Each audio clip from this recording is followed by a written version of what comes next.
All attendees are in listen-only mode. Good morning or good afternoon, depending on where you are. My name is Danny Smith, and I am the Manager of Events and Marketing at MicroExcel.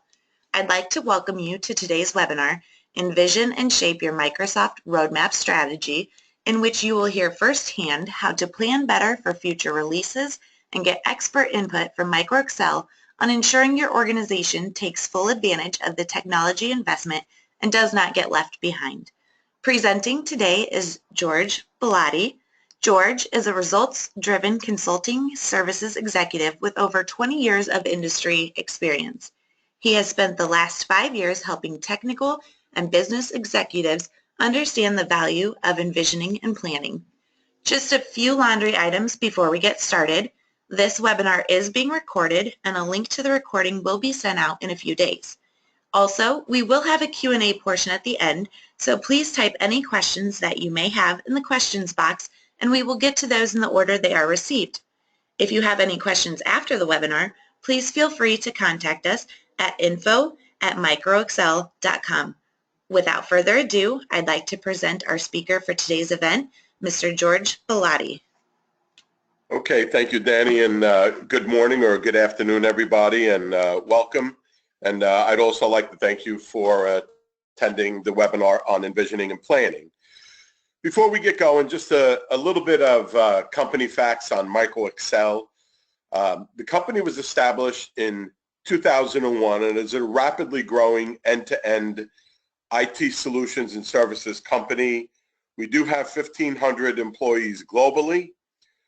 We experience rapid financial growth. We have averaged double-digit growth year over year throughout our history. We're headquartered globally in Secaucus, New Jersey, with various locations throughout the United States and across the globe. We do have a dedicated center of excellence for SAP, Microsoft, QA testing, and interactive services. We have a very diverse client base, and we work across many industries. The key takeaway on this slide here, as far as our industry domain experience, is that we work with many companies in many industries of varying sizes. And why that's important to you is that we understand the culture in various sizes and types of companies. We understand what it takes to get projects approved and moving forward, and we certainly understand change management within these industries, as each industry is a bit unique. So again, our industry domain experience is very broad. So before we get going, just a couple of poll questions so we have an idea of, kind of to level set where everybody is as far as planning and road mapping. So the first poll question is, do you have a plan or a roadmap in place at this time? And I'll give you a minute to type your answer in.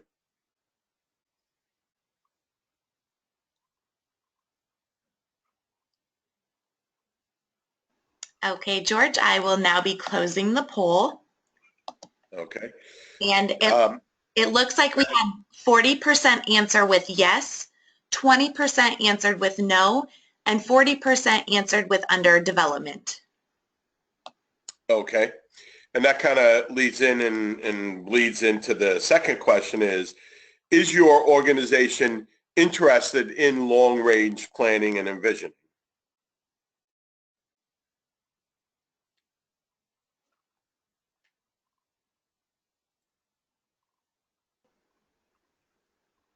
Okay, George, I'll now be closing the poll. And it looks like 60% answered with yes and 40% answered with no. Okay, thank you, Danny.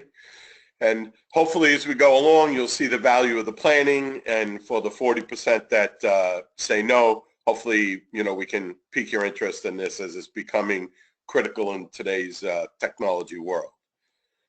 So just to go over the agenda today, the topics of conversation, we're going to talk about what is envisioning and planning, why should you plan, what's changed and what is changing that is making this planning and envisioning activity more important. We'll then talk about who is involved in the visioning, what type of stakeholders should be involved from different areas of the company for this type of exercise. We'll talk about the benefits of envisioning, and when we go through the benefits, we'll talk about technical benefits, financial benefits, and business benefits of the envisioning and planning. We'll spend a little time talking about what the output of a planning and envisioning project or engagement should be. And then very importantly, and I think you'll see, kind of anecdotally, what happens if you don't plan. Okay, so what is envisioning? Well, first let's talk a little bit about, kind of the digital transformation.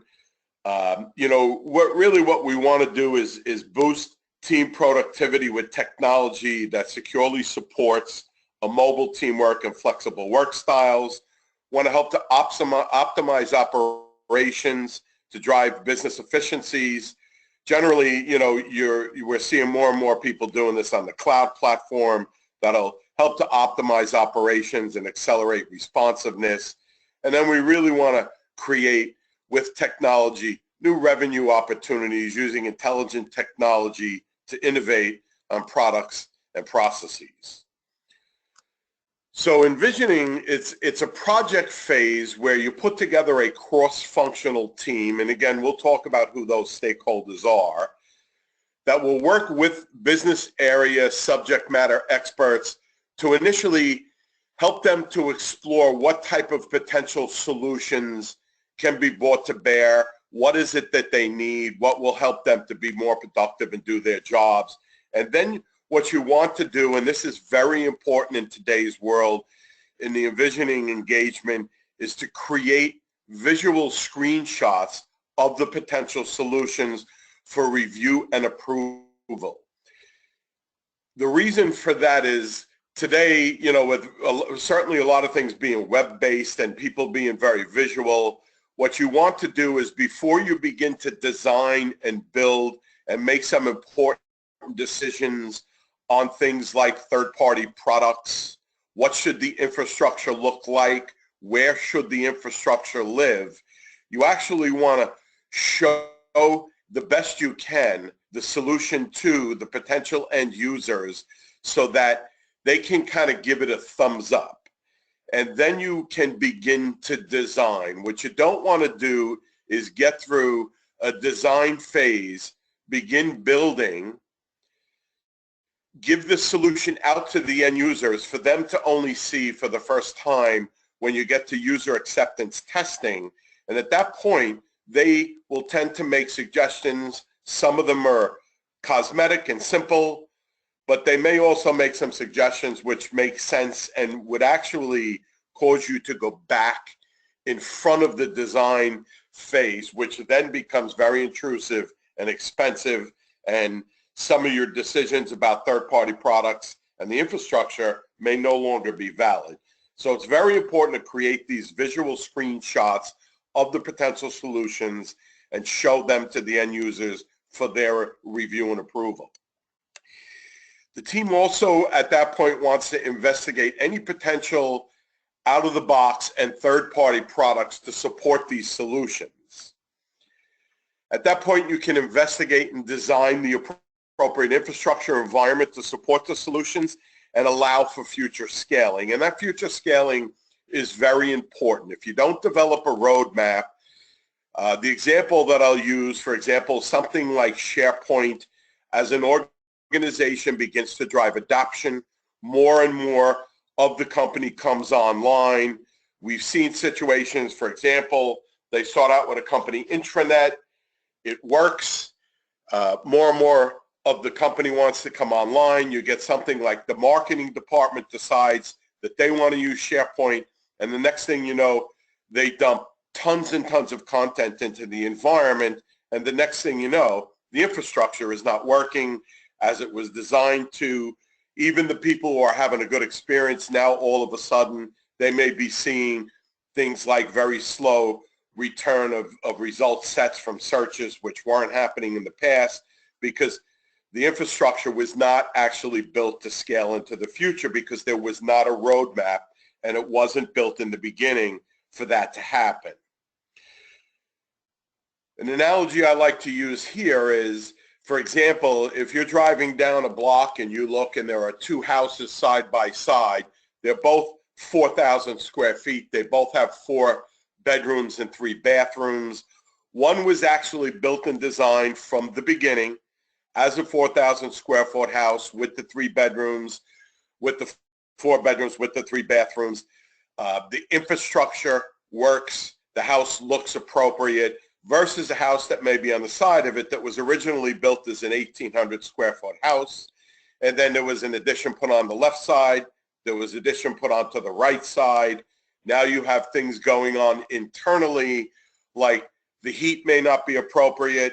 The furthest bedrooms from the boiler are going to take much longer to get warm and things like that, because it was not really built, initially designed to be that. So the infrastructure in the house isn't working. It's no different when you build out technical solutions and build out a technical environment. You really need to build this thing with a vision for how far down the road you're looking, and the only way to really do that is to build out a roadmap. So, you investigate the design and the appropriate infrastructure environment to support the solutions that allow for the future scaling. Another thing that happens in the planning and envisioning project is you create project budgets for these solutions.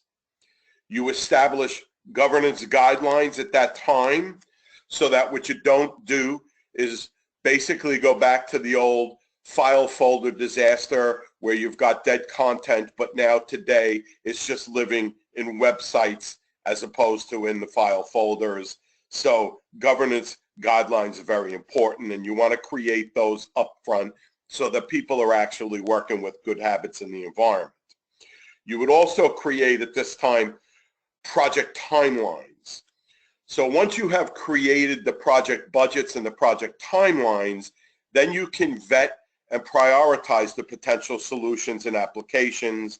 And what will happen is you will see that some of these solutions really only become nice to have, because when you take a look at the effort and the cost involved, the executives are going to look and make decisions that, you know what, it was a good idea, but quite frankly, it doesn't make sense for the cost and the time involved. We need to put the resources elsewhere. For those solutions that there is a decision in the roadmap to go forward, well, now you've got an idea of how long is each solution going to take, how much is it going to cost, and you can actually prioritize. Some of your prioritization is going to happen because certain solutions may actually be prerequisites to others, so they have to go first. But otherwise, the leadership team can take a look at what's been given to them in the way of project budgets and timelines, and they can make some decisions and do some prioritization. Once all of that's done, then you can create this final roadmap to be followed. Okay, so why plan, and what's changed? So today we have multiple platform choices. It's not like it used to be where you've got, way back when there were mainframes, then you had server farms on premises. Well, today you can build these solutions on premises, in a hybrid environment, in the cloud, or with software as a service. And in many organizations, there's actually a blend of all of these. And quite frankly, there's some integration across that. So it's very important that you make the right decisions. Another reason for this is there are often multiple owners across platforms. And again, I'm going to use SharePoint as an example. You have one big SharePoint environment, but within that environment, there are many sites and there are site owners. As a rule, in most organizations, information technology no longer owns those sites. They may support them, but the ownership is actually with the site owners and departments. So now today, you've actually got multiple owners within your environment. There's also today increased integration across the applications and the solutions. And of course, security has become very important, and there's much more granular security requirements, particularly if you're looking at hybrid or cloud type solutions. A lot of organizations very concerned about security. Another reason is you want to plan because there are so many options, so many ways to do things, right? You can have a desktop that looks like this. You can work, today Office 365 offers all of these. The Azure platform offers all of these options. Quite frankly, it's very overwhelming. And we, MicroExcel, as one of the leaders in the industry, have to move in a very rapid, fast-paced way just to know what all these options are, how do they work, how should they be applied. So to think that a company who has an information technology department but really is in business to do something else, create other goods and services, is going to be up to speed on all of these does not make sense. So, quite frankly, this is where a lot of companies use our expertise because there are so many options. And how do you really know how to go about it? There's many ways to skin the cat, and which way is the best way. So you really need to plan and take a look at all your options so that you can actually make the proper selections of the route that you're going to go.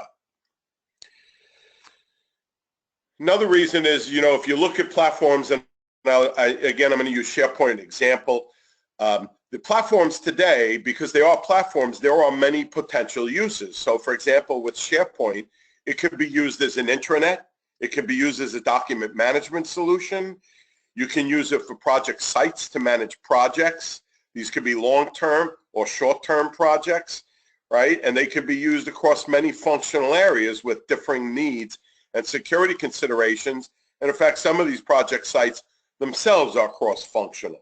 So you need to plan for this to have the proper infrastructure, site structures, and security considerations and governance. And in order to build the proper infrastructure that's going to live in the appropriate place, whether it be on-prem, in the cloud, or hybrid, with the effective security and governance, the team really needs to understand the entire landscape prior to designing and building out the environment where these things are going to live.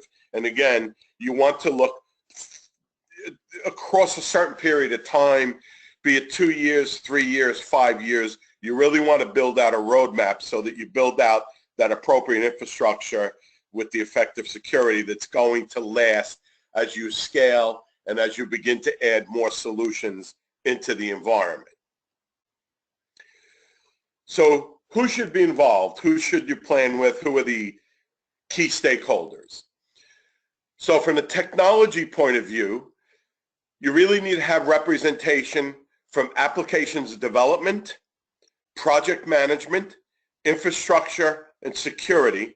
And then, of course, the future owners of the platform, whoever they may be, need to be involved. In order for you to put together the cost estimates and design and figure out how long things are going to take, you need applications development, project management, and of course, the infrastructure people need to be involved in order to figure out where is this going to live. And then, security people need to be involved to make sure that you have a secure environment. And then those future owners also need to be involved because they're going to be with the platform going forward. Business stakeholders. So as far as this cross-functional team, from the business stakeholders, you want to have department or area executive sponsor involved. You want to have subject matter experts. These are the people that are basically going to help to visualize what are these solutions going to be, what are they going to look like, and you want them to basically, help you to design it from a functional point of view. And then, of course, whoever the key users are going to be, you want them to be involved. This is going to help to drive change management. We don't want to do things the old way where you build out a solution and then you give it to the users and you let them have at it, and it may or may not be exactly what they want. If you have them involved in doing the design from the beginning, well, they're going to feel some ownership. They're going to help to drive the change. The system is going to be used. Even today, a very large number of solutions are technical successes They work the way they were designed to work, but they may not necessarily be a business success because they're not being used. And, I've seen some surveys where they're saying still over 50% of solutions that are built or bought and put into place are not being used effectively. So to hedge against that, if you involve these people from the beginning to help to design it, then chances of change management going successfully and the solution being used are much greater. And an analogy that I like to use here is what happens is once you visualize it and they know what's being built, ultimately when you get out of planning, you get into the standard development and you're going to go into a more detailed requirements phase. What you don't want to do is go in and say, let's just collect all the requirements that are possible and then go through a vetting exercise. The analogy I use here is you can bring two children into a candy store and you tell them, one of them, you can have one piece of candy and that's it. The other one, you don't tell them that. Well, when they're walking out of the store, the child that was told that has one piece of candy walks out and they're happy. The other one had a fistful of candy and you had to vet through and take some of them away and let them end up with the one that they want most. And they're both walking out with one piece of candy, but the one who had the fistful that you had to take most of them away from them is not very happy. So you're much better off to visualize and create some guidelines so that when you get into the requirements phase, you already have guidelines on it, and it's easy to point to the documents and the output, which we're going to talk about, that came from the planning phase and say, no, time out, that's not what we're building. Here's the visuals, here's the screenshots, here's what we're going to build. So very important that you involve these people from the beginning. And then, of course, the VPs and directors of the lines of business, departments, and territories also should be involved. As far as executive stakeholders, well, this is where the change is going to be driven from. These are the people that are going to make decisions. These are the people that are going to approve the budgets. So it's very important to involve department and area heads who have budgetary and decision-making authority. Management stakeholder who's responsible to drive the change management is also very important if that's not the same person or persons. The whole idea of this planning and road mapping is to ultimately come out with a decision of what are we going to do, what are we going to build over a certain period of time. And if you think about it, if you don't have the decision makers involved, it's going to be very difficult to get decisions made. So generally, you want to involve some of the C-level executives in this type of planning, engagement, or project as you go through it. Okay, so the benefits. So technical benefits. So all design and security infrastructure decisions are vetted and made upfront and across all considerations, ensuring that an appropriately stable and secure environment for users to work in based on the actual needs of the enterprise. You've gone through the future potential solutions, so all future considerations have been accounted for, lessening the need for major changes to the underlying environment, security, and performance of the solution. And you can then select the third-party tools that are necessary and are assessed and included into the environment, lowering the cost and improving performance and productivity. An example that I like to use here, we've seen situations where organizations don't plan and don't have roadmaps and workflow, for example. If you're going to build one workflow, and again, I'm going to use SharePoint as an example, well, only one workflow is going to be built. You can use the out-of-the-box workflow capabilities of SharePoint. You can build that workflow. But we've had organizations where they've done that. They've built the second workflow. They've built the third workflow. At this point, they may have spent $100,000 of budget to build out these workflows. And all of a sudden, a bell goes off, and we'll go back to them and say, you haven't had a plan here. Are there going to be a lot of workflows? And the answer is yes. Well, then really what you want to do is go to third-party products. So for example, these are some of the third-party vendors that we are partnered with. And, you know, in the case of my example here, we would recommend something like an Intex workflow engine to help them to build these workflows much more quickly, much less expensively, and much more seamlessly. And you buy the tool once and you use it over and over again, and it lowers cost and it lowers timelines. But without planning and knowing, for example, that you're going to have a number of workflows in the environment, you may start out by building these things custom, where with the plan, you would have gone out and bought something like an Intex to do this. Business benefits. So the visual screenshots are going to help to minimize changes after a user acceptance testing. And again, you know, once you've gone through the design phase, if you need to go back and redesign, often it gets very intrusive and very expensive. And while that's an inconvenience and an expense, if it happens too often, then the project becomes very unpopular, management becomes very unhappy, often projects can be canceled, and, you know, people's jobs could be on the line. So you don't want to have to keep going back, making changes, and going back for more money and having costly delays. The SME involvement is going to help to drive change management and user acceptance, and we talked about that prior. And the business owners are going to take ownership of the solutions. The other thing is, it is much easier to actually get executive approval. One of the things that we see fairly often when projects don't get approved, companies will go through kind of a quasi-design phase. For example, they're going to build out an intranet, and they don't really go through the detailed exercises of planning it and road mapping it. And what happens is you end up going to executive management, looking for approval with a presentation that goes something like, we're going to build the company intranet. It's going to take somewhere between 2 months and 8 months, and it'll cost between $40,000 and $150,000.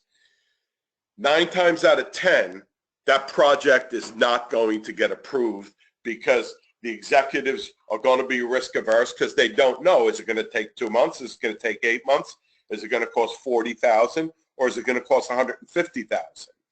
And, you know, there's a lot of contention for budgetary money today in organizations. And if another team comes in looking for some budget and they've got a very buttoned up presentation where there doesn't seem to be any risk to the executives to make a decision to say yes, that's generally going to hop over these projects in priority, and it's going to get approved, and these projects are not going to. So it's very important to be able to put together a very tight presentation to the executives to actually get project approval. Financial benefits. So the visual screenshots approved by the business and area experts help to minimize the potential of these expensive changes being made after the budgets are approved. The tighter timelines and budgets and more detailed solution depictions, as I said earlier, will make it easier to go for approval. And again, you know, many initiatives aren't approved because they just don't have enough detail. Okay, so let's talk a little bit about the artifacts and what should be the output of a planning engagement, what should be the deliverables. So on the roadmaps, eventually what's going to happen is you're going to have these nominated potential solutions to be included in the environment. You've vetted through them based on the information that you put together on cost and timelines, and you actually will nominate some of the solutions to be included. You need to have the visual screenshots and wireframes of the solutions for better understanding before the construction begins. And again, these are very valuable at the time that you collect requirements. They serve as guardrails on the requirements so that when people begin to bring in things that really are not planned to be part of the solution, you can very easily point to the documents that came out of this exercise and say, no, this is actually what we're building now. We need to kind of stick to it with the requirements, so it makes it a lot easier. You want to have a list of the third-party products that are going to be employed in the environment to support the solutions, whatever they may be. You also are going to have solution budgets and timelines so that you can vet and prioritize and go for approval with the detailed information that's necessary. You will also be able to then, as part of the roadmap, have a designed infrastructure that is going to support the solutions and is actually going to scale with the environment into the future. So again, you don't run into the example that I use with the marketing department coming in with a lot of content, and all of a sudden your environment gets crushed under, all of that content. Obviously, you're going to have current state. This is a phase. These roadmaps are phased. So you're going to have current state. You're going to have near term. You're going to have long term. There will be cloud initiatives. There may be on-prem. You may use things like Azure. Again, these all get vetted out and become part of the roadmap as you develop it. Also, you want to have project plans, right? Project recommendations of the timeline. What's going first? What's going second? What will be done third? So that you have cohesive construction of the environment and things are done in the proper order based on priorities that were established throughout the planning engagement. Obviously, there will be time and cost estimates, right? So in this case is an example of a 3-year plan where you have your time estimates, you have your cost estimates. Everybody knows what is going to be done when, in what time frame, and what is it going to cost so that budgeting can be done. Again, these documents are very important to get executive approval. So the flip side, what happens if you don't plan? And we see this very often.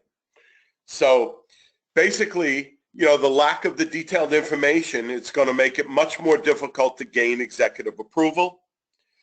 A lack of the visual depictions are going to increase the potential of substantial changes and surprises, and the surprise need for supporting tools which cause scope creep and project delays. And again, I'll refer back to my example of workflows where, you all of a sudden realize that, hey, we're going to be building a number of workflows over a period of time.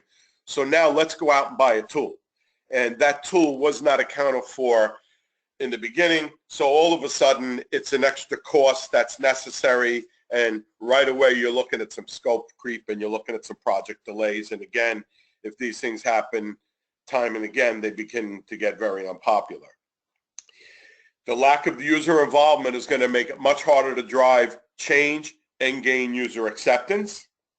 And quite frankly, it's really close to impossible to make the proper infrastructure decisions to support all of these solutions across the enterprise and properly scale in the future with the appropriate governance if you have not accounted for everything that's going to be done and put into the environment over a period of time.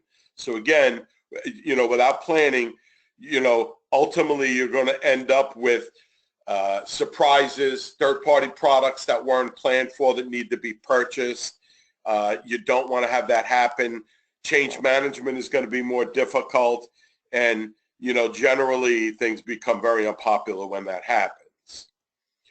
So let's talk a little bit about working with Micro Excel to, if you choose, a lot of companies will do this planning on their own.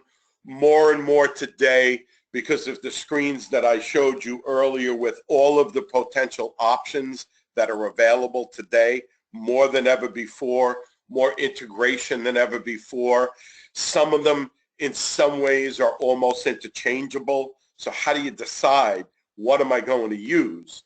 Well, you really need, generally, you're going to need a partner who understands these, who is in business to have a deep understanding of all your potential options and has experience in working with organizations prior to working with you and seeing how these options work out.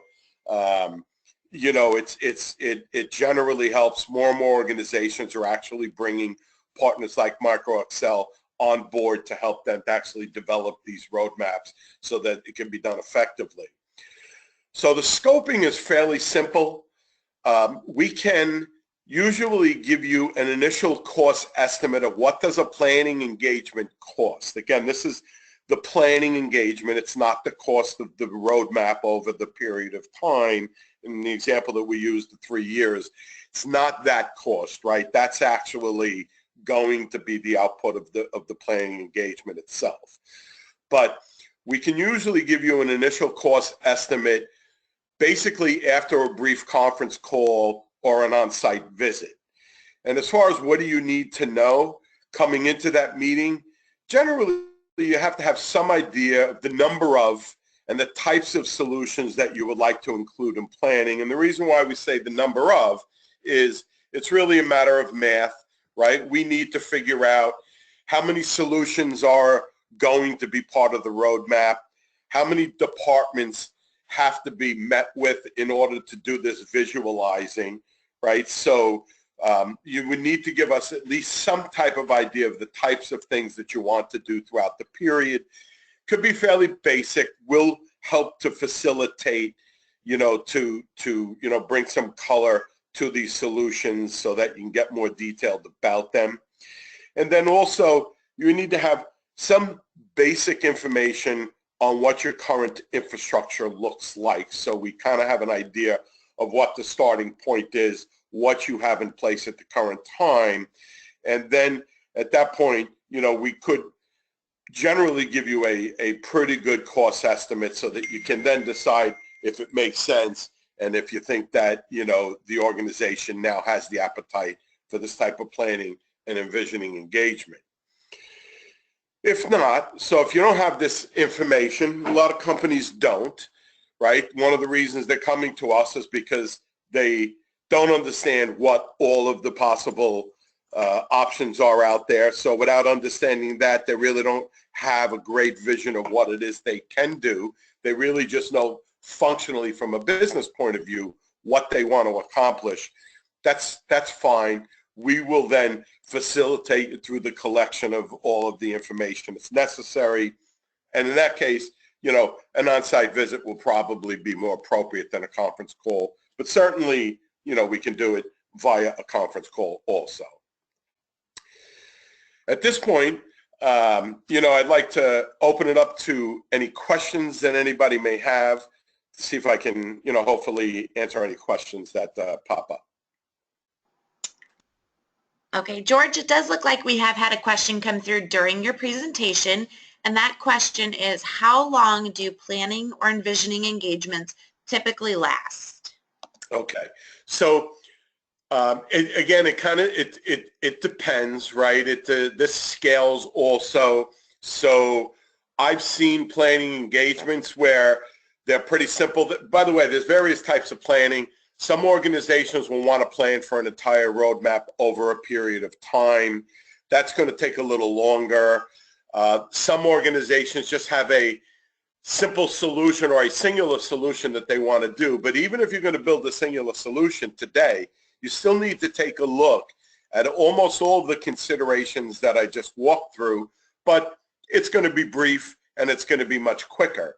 So I've seen simple planning engagements that take a couple of weeks, and then we've done planning engagements for major corporations that are building out a roadmap, which ultimately the roadmap is going to have $1 million budget. Well, that being the case, then that planning engagement might last 2 to 3 months. So it really depends, and again, that could be established upfront in that initial call so that you don't have to go too far down the road before you decide that this makes sense for the organization or not. So it kind of scales on how many solutions you're looking to plan for and how long is the time frame that you're planning over. Okay, great. Thank you, George. We'll give everyone some time to get their questions in here. And it looks like we've just had another come through. That question is, does the cloud change how you plan or envision? So yes, the cloud does change things a bit, only in that you're making a decision on your infrastructure. Often, what you need to do is take a look at the solutions, take a look at security, take a look at some budgeting, and then really a decision is made. Are you going to build these things in the cloud, or are you going to build them some type of hybrid, or is there a reason that you feel that they need to stay on premises? Often, even today still, if it's going to go in the cloud, we find that there's a little more time and consideration spent to security. Companies want to make sure that if they're going to put information in the cloud, they want to make sure they know what information is going out there and that it is secured.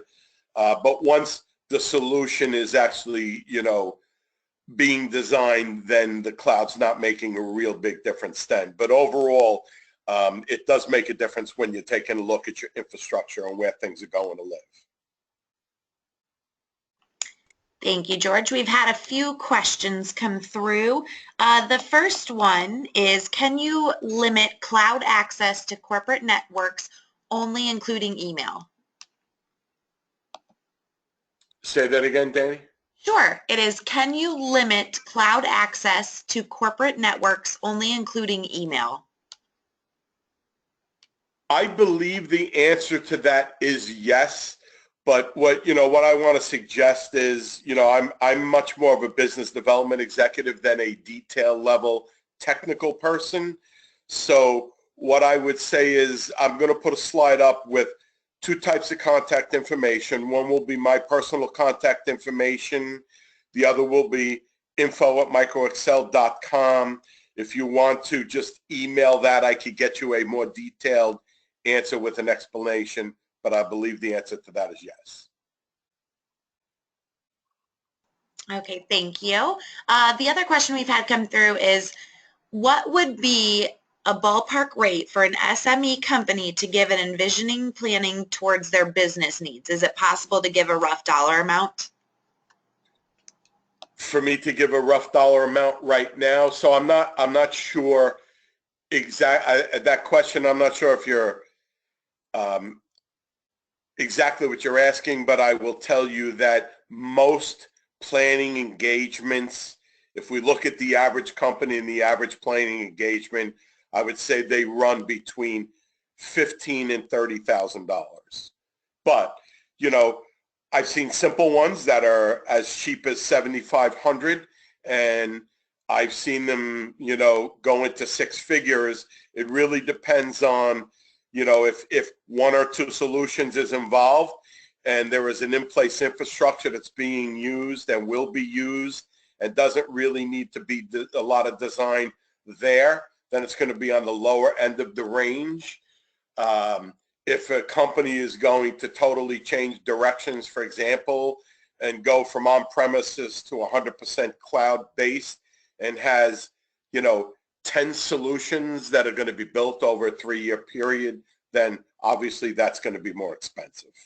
But generally, I'm going to say they're $10,000, $15,000 to $30,000 in cost as an order of magnitude, if I understand the question correctly. Thank you, George. It looks like we've had one more question come through, and that is, does it make a difference that we are a small organization? No, it doesn't. Organizations of all sizes need to plan. In general, I find small organizations will actually need the planning services of a partner like a MicroExcel a little more, because being small, their information technology department is smaller. So, people multitask. For example, there's not a governance team and a security team and an infrastructure team and a development team and a project management team, right? They may have 3 or 4 employees that are the IT department and they multitask. So it's really virtually impossible for them to have the domain expertise across everything that they need to know. So often the smaller organizations benefit greatly from, I should say more greatly from a planning engagement, particularly with a partner like a Micro Excel.